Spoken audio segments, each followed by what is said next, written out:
Hi, welcome back to the channel. My name's Claire and I'm a senior lecturer in physiotherapy.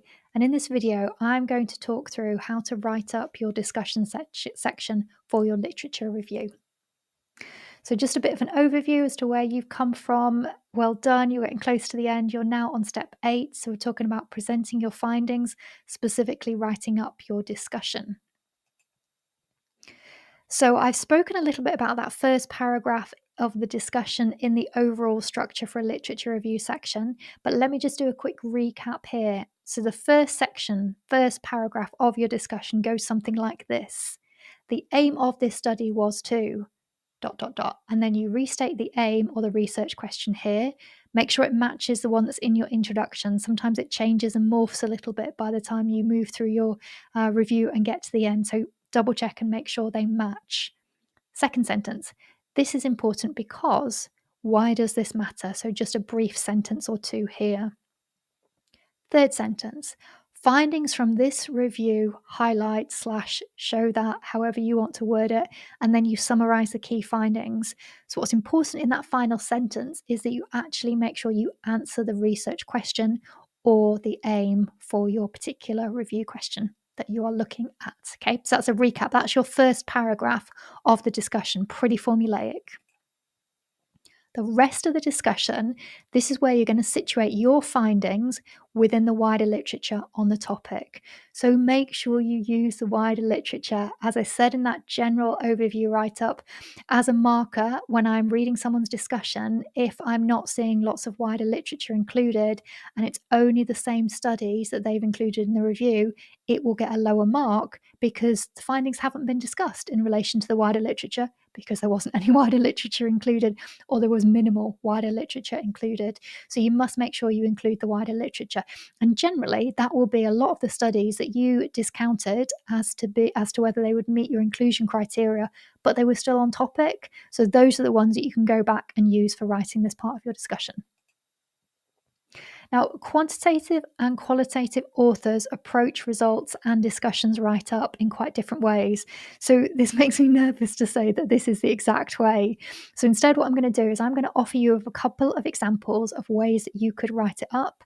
These are not necessarily hard and fast rules. If they are helpful, great. If they're not helpful, that's also completely fine. Write it up as seems logical to you and just get support from your university tutor. So that's my caveat. If it's useful, use it. If it's not, then don't worry. So, with a quantitative review, generally what they will do is they will talk about key findings and they will probably structure that around aspects related to the population, the intervention, and the outcome, and they will link that to the wider literature. With a qualitative discussion write up, you're generally going to talk about your key themes in relation to that wider literature. Top tip for your discussion, in fact, for your whole literature review throughout: please write in the third person, not first person. So first person would be I, we, I found that. Don't do that. This is an academic piece of work.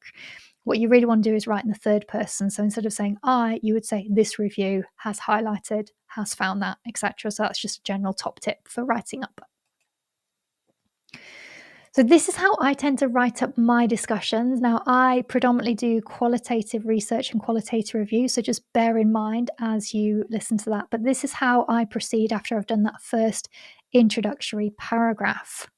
So step 1, I'm going to state the summary finding from that first theme that I got from our results.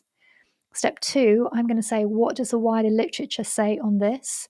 And you may need to think about a broader population for this. For example, if you're thinking about person-centered practice in physiotherapy, what does the literature on nursing or healthcare more broadly also say about that, so that you can be pulling in more of the wider literature around it? Step 3, what was unique about your study, i.e. what was different in relation to some of that wider literature? And where do your findings corroborate what is in the wider literature? Based on the above, what's the recommendation for practice? And repeat that for each theme.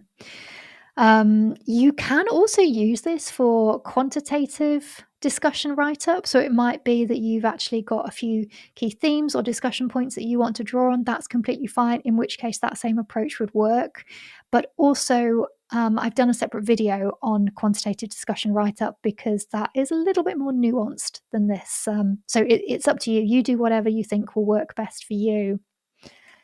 And I'm going to comment on a common mistake here. Now, this most often happens in relation to quantitative discussions, but it can happen to people as well with qualitative review. So I just thought I would mention it.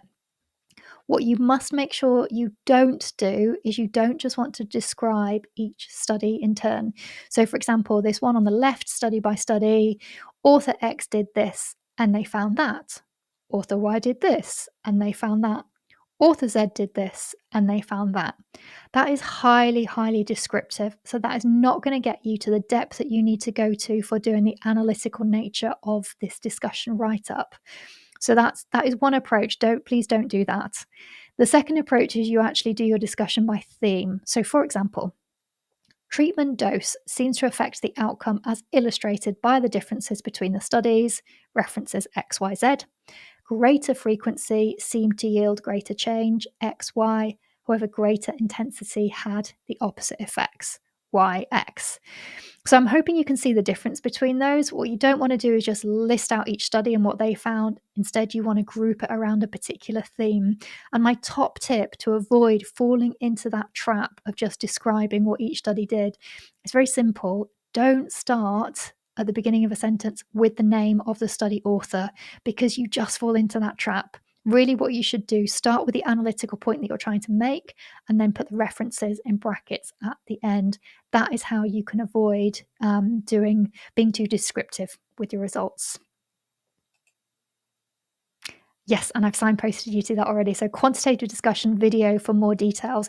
I just found some of these videos were getting quite long, so I'm just trying to break them up so you can access the ones that are relevant for you. And please do use the chapters in the discussion in the description section to jump between the relevant bits. So that's why I'm trying to separate these out. So, other top tips, don't forget to make sure that you add a strengths and limitations section for your discussion and a recommendation for practice. See the overall structure of a discussion video as a reminder for this. I think it's actually okay if it flows better for your discussion that you integrate the recommendations for practice as you're making each discussion point. That is also fine. The key thing here, I think, really is that it is included somewhere. So, I've put it here just as a reminder to say make sure you do also talk about your recommendations for practice, but do it as works best for your review. Before you start writing your discussion, read 2 to 3 similar discussions before you start, because you'll see actually once you've read a few that there's a bit of a formula to how you write those discussions. So read a few before you actually jump into writing your own. And don't overthink, get that first draft down, then you can edit it. So yeah, it can seem a bit challenging and overwhelming, I think, sometimes to be writing your discussion, but just have a go, do your best. You can always edit it as you go along. Your first draft is not your final one that you submit, I hope. So give it a go and just get it down on paper. If you're getting value from these videos, please give it a thumbs up, subscribe, and share it with anyone else who you think would benefit from this content. But thank you for watching, and I really hope it's been helpful for you.